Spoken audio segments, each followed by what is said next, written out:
Halo guys, ketemu lagi bersama saya.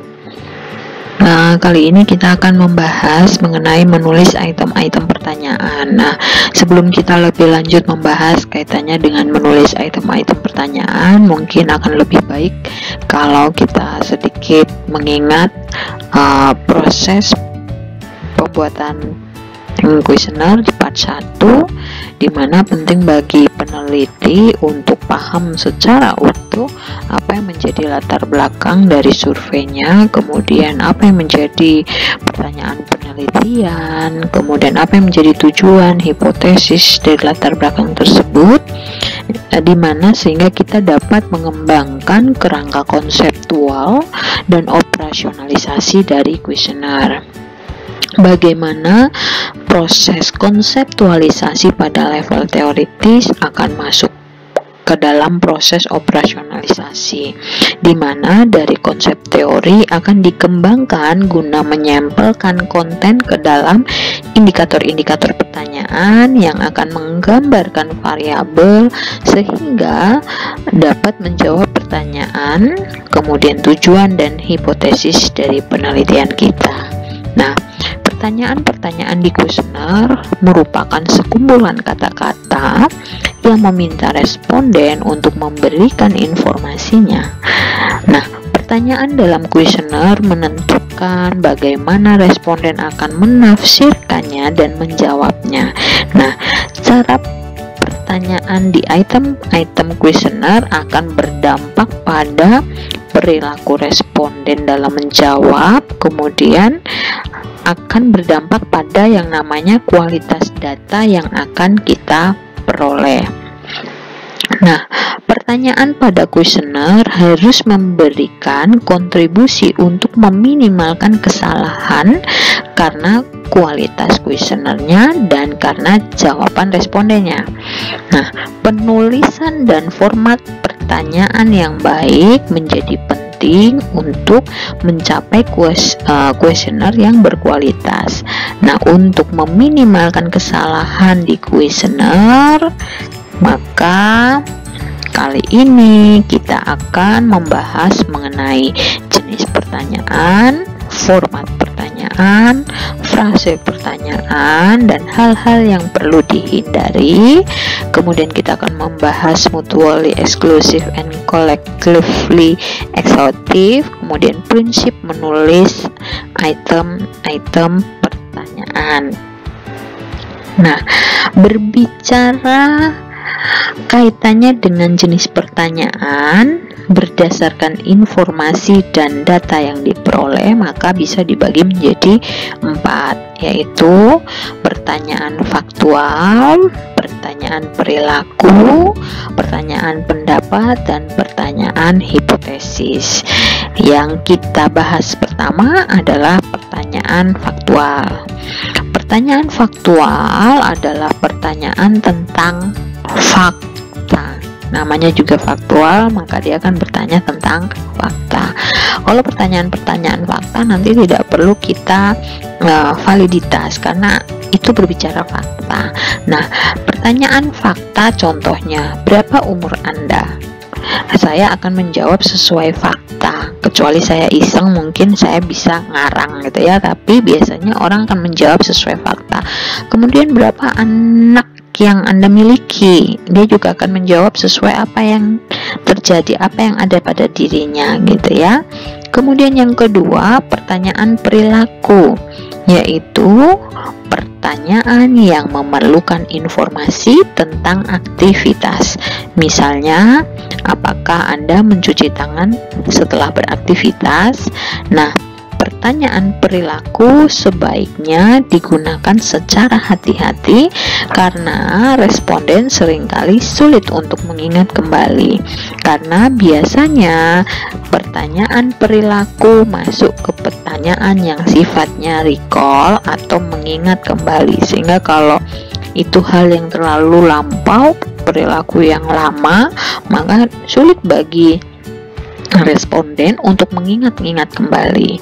Kemudian yang ketiga, pertanyaan pendapat, di mana pertanyaan-pertanyaan ini untuk mengukur pendapat subjektif dan bukan fakta.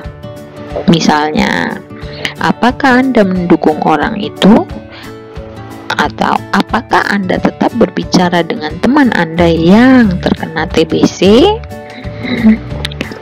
Nah, pertanyaan pendapat memiliki dua komponen, yaitu komponen objek dan dimensi evaluatif. Dimensi yang paling umum adalah tentang persetujuan, setuju atau tidak setuju. Kemudian soal kebenaran, benar atau salah, atau kadang ini masuk ke dalam pertanyaan pernyataan gitu. Kemudian penilaian baik buruk, pentingnya, berbicara penting atau tidak penting. Kemudian intensitas, minimum, maksimum. Nah, salah satu sikap responden yang paling sering ada pada pertanyaan adalah pertanyaan pendapat. Contohnya adalah persetujuan, setuju, tidak setuju, sangat tidak setuju. Hal ini juga dapat muncul untuk pertanyaan yang membutuhkan jawaban ya atau tidak. Nah, responden cenderung setuju bila pertanyaannya itu ambigu, tanda kutip, atau sulit untuk dijawab. Kemudian efeknya menjadi berlebihan ketika responden lelah atau harus menjawab serangkaian pertanyaan yang panjang. Kemudian keempat adalah pertanyaan hipotesis, yaitu pertanyaan yang berkaitan dengan apa yang akan Anda lakukan jika bla bla bla. Nah, pertanyaan hipotesis tidak mewajibkan responden untuk melakukan sesuatu, sehingga lebih mudah untuk setuju dengan pernyataan daripada menentangnya.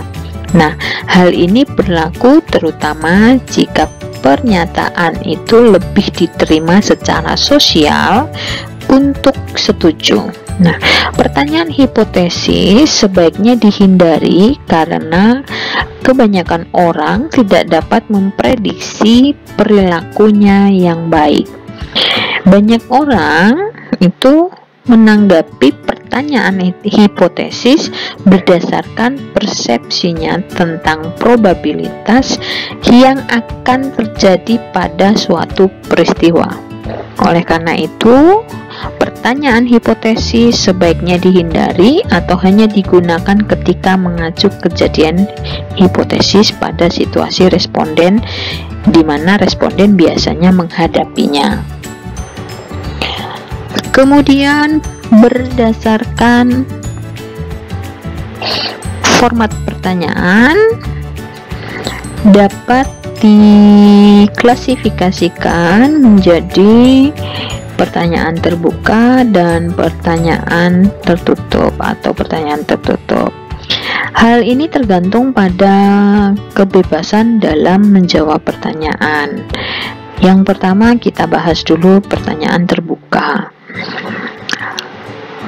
Kuesioner dengan pertanyaan terbuka ini akan memungkinkan responden untuk menjawab dengan menggunakan kata-katanya sendiri. Misalnya, pertanyaan apa hobi Anda? Kemudian apa makanan kesukaan Anda dan lain sebagainya. Nah, keuntungan dari pertanyaan terbuka adalah memungkinkan banyak jawaban atau beragam jawaban. Nah, pertanyaan terbuka menuntut responden harus menuliskan jawabannya. Dan kalau kita memilih menggunakan kuesioner dengan model format pertanyaan terbuka, maka sebaiknya kita memberikan beberapa contoh atau petunjuk tentang cara untuk menjawab. Kemudian jangan lupa untuk memberikan ruang yang cukup untuk menjawab pada lembar kuesioner. Kemudian yang kedua yaitu format pertanyaan tertutup. Pertanyaan tertutup merupakan pertanyaan dengan jawaban yang sudah ditentukan sehingga responden dapat memilih jawaban yang sesuai. Yang perlu diperhatikan adalah semua alternatif jawaban yang mungkin dalam pertanyaan tertutup harus kita sediakan. Nah, kita harus berhati-hati untuk memberikan kategori jawaban yang akan mencerminkan karakteristik responden atau pengalamannya.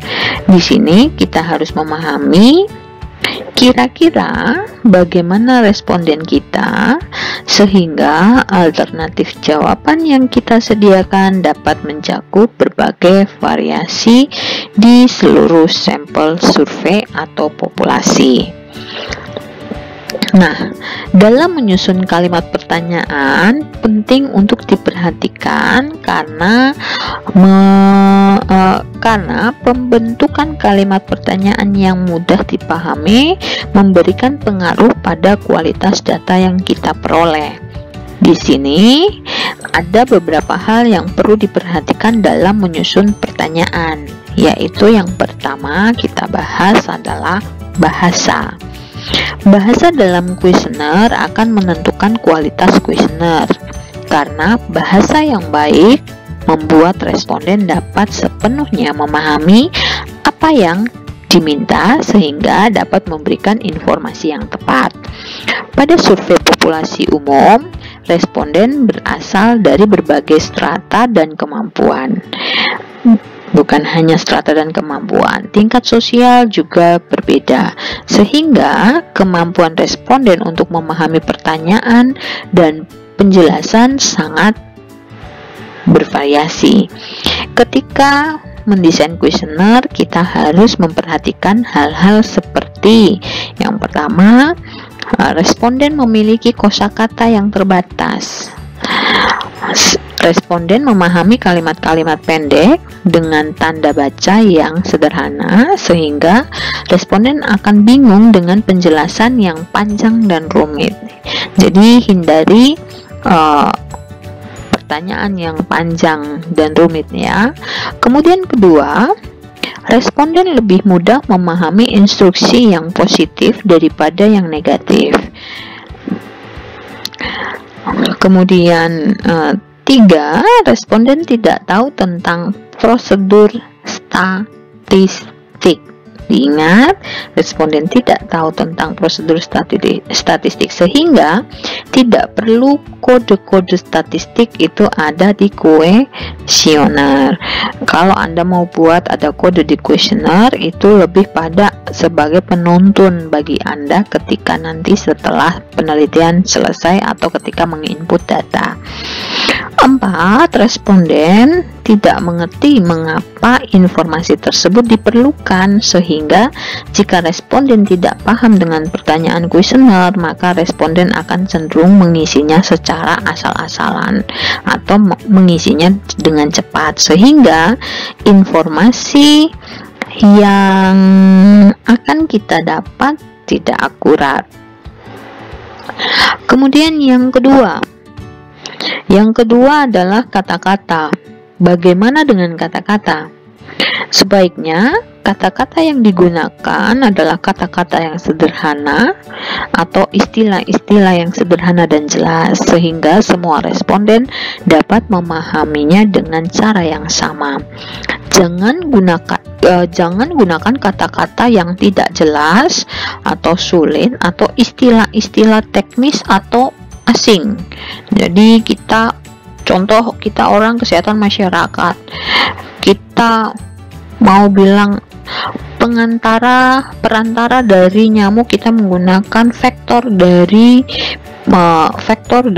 penyakit DBD. Mereka mungkin tidak paham dengan istilah vektor, kecuali kita boleh menggunakan istilah teknis atau asing kecuali jika kuesioner yang kita buat ini untuk responden yang adalah seorang ahli atau sesuai dengan bidangnya dan akan menjawab pertanyaan teknis tertentu. Nah, jika diperlukan, definisi dari istilah disediakan.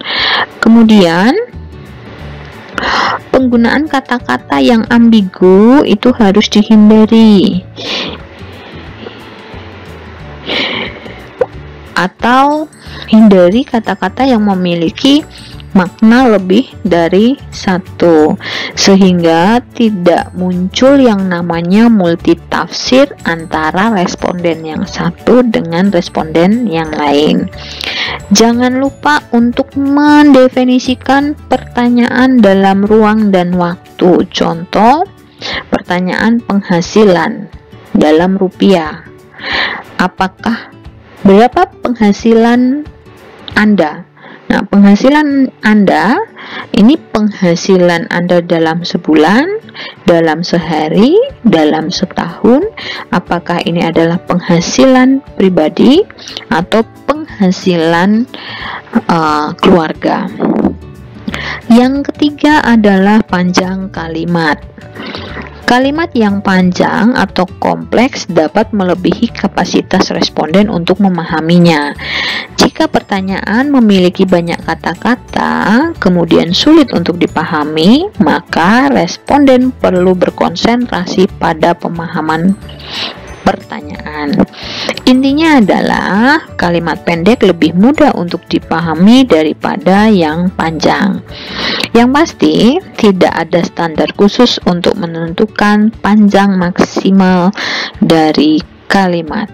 Yang penting, setiap kalimat harus menyampaikan satu item informasi, bukan lebih. Jadi tidak boleh memberikan satu pertanyaan itu satu pertanyaan berisi dua informasi. Jadi kalau mau bertanya apa hobi Anda, cukup hobi, atau apakah Anda memiliki anak? Berapa jumlahnya? Tidak boleh seperti itu. Pertanyaan pertama harus, apakah Anda memiliki anak?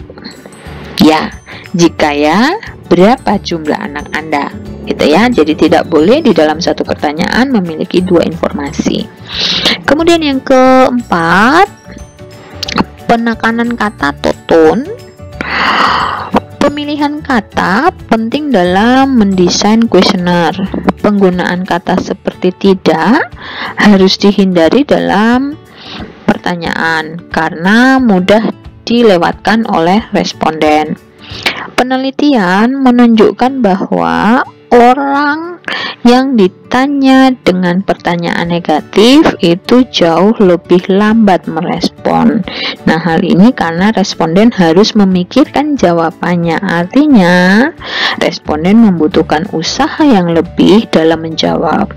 Alasan lainnya untuk menghindari pertanyaan negatif karena memiliki konotasi emosional. Misalnya, kata kerja negatif seperti kata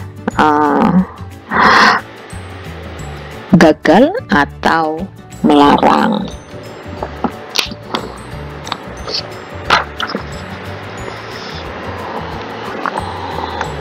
Berikutnya adalah ada beberapa hal yang perlu dihindari dalam menulis pertanyaan, yaitu yang pertama, hindari beberapa pertanyaan dalam satu pertanyaan sekaligus. Tadi sudah sempat saya singgung itu.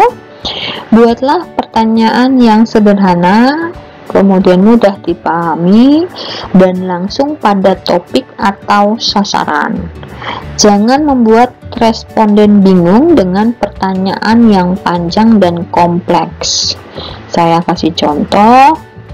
Apakah Anda memiliki saudara atau kerabat yang bekerja di bidang kesehatan? Siapa? Jadi itu dua pertanyaan digabung jadi satu. Nah, pertanyaan pada contoh dapat dirubah dengan memecahnya menjadi dua pertanyaan. Yang pertama, apakah Anda memiliki saudara atau kerabat yang bekerja di bidang kesehatan? Dia jawab dulu itu. Kalau iya, maka siapa? Jadi dipisah menjadi dua pertanyaan. Yang kedua, hindari membuat pertanyaan yang subjektif. Nah, pertanyaan yang subjektif digunakan hanya jika tidak ada jenis pertanyaan lain yang cocok dari pertanyaan yang digunakan. Sebagian besar pertanyaan subjektif dapat ditanyakan dengan soal pilihan ganda. Nah, pertanyaan subjektif dapat menimbulkan masalah jika responden diberikan kebebasan menjawab secara terbuka. Jawaban yang diberikan akan sangat beragam. Contoh, di mana Anda lahir? Beragam mesti jawabannya. Responden bisa menulis Jogja, Yogyakarta, Yogyakarta. Anda bisa tahu ya tulisannya pakai Y, Y-O-G-Y-A atau J-O-G-J-A atau Yogyakarta gitu ya.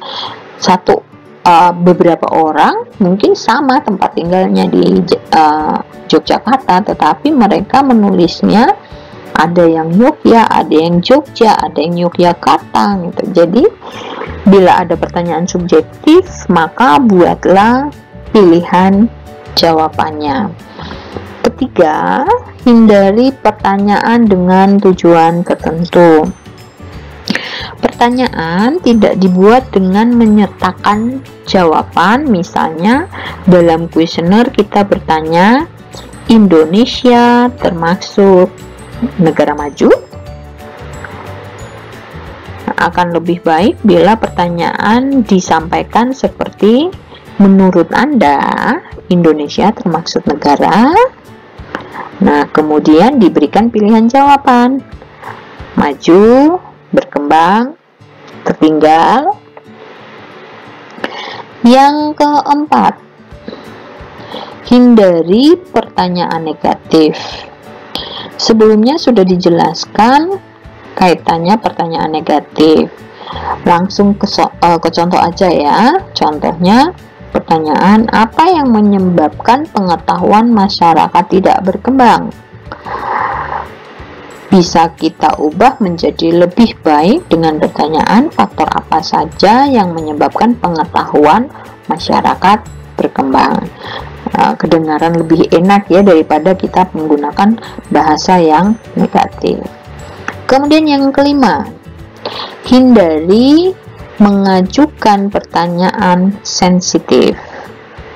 Seringkali responden tidak mau berbagi informasi tentang sesuatu yang sensitif terhadap pihak yang ketiga.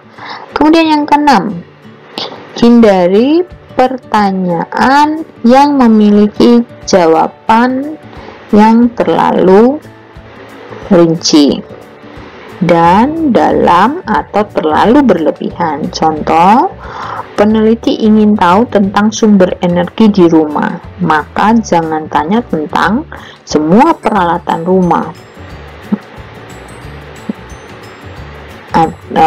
Jangan tanya semua yang digunakan di rumah. Peneliti bisa bertanya tentang sumber energi, misalnya listrik, bahan bakar, minyak, atau gas yang digunakan.